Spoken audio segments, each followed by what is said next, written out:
মালাকুল মউত আল্লাহকে প্রশ্ন করছিলেন, দায়িত্ব তো দিছেন, পুরা করতে হবে, কোনো দ্বিমত নাই।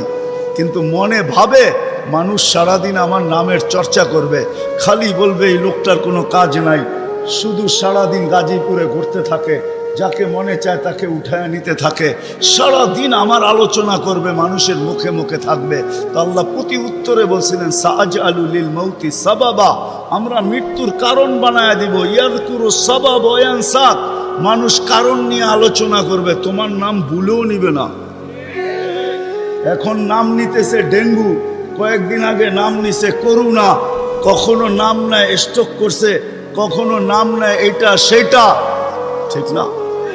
হ্যাঁ, আরেকটা কারণও আছে।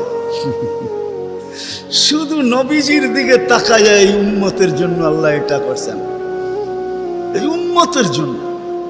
এই উম্মতকে আল্লাহ আখেরাতে শাস্তি দিতে চান না। হায় হায়, উম্মত যদি নবী চিনত। আয়সা পড়ছি অবেলা, তো হাতে সময়ও নাই, আর হইল ওয়াজ মাহফিল, অন্য কিছু হইলে হয়তো ওইদিকে চলে যেতাম। নবীজি শুনানের সময় আমার কাছে এখন নাই। যে উম্মত নবী চিনে না, নবীর কারণেই আমরা পাইছি। এই উম্মতকে শাস্তি আল্লাহ আখেরাতে ইনশাআল্লাহ দিবে না।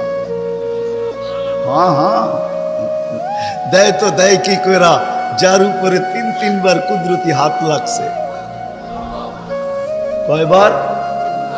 সৃষ্টি লগ্নে একবার, বাছাই পর্বে একবার। আমরা বাছাইকৃত উম্মত। হুয়াজতাবাকুম জাহিদ, শুধু শুধু বলেন নাই, জাহিদু ফিল্লাহি হাক্কা জিহাদি। উম্মতে মুহাম্মাদি, আমাকে পাওয়ার জন্য যতটুকু শক্তি আছে সব লাগায় দে না।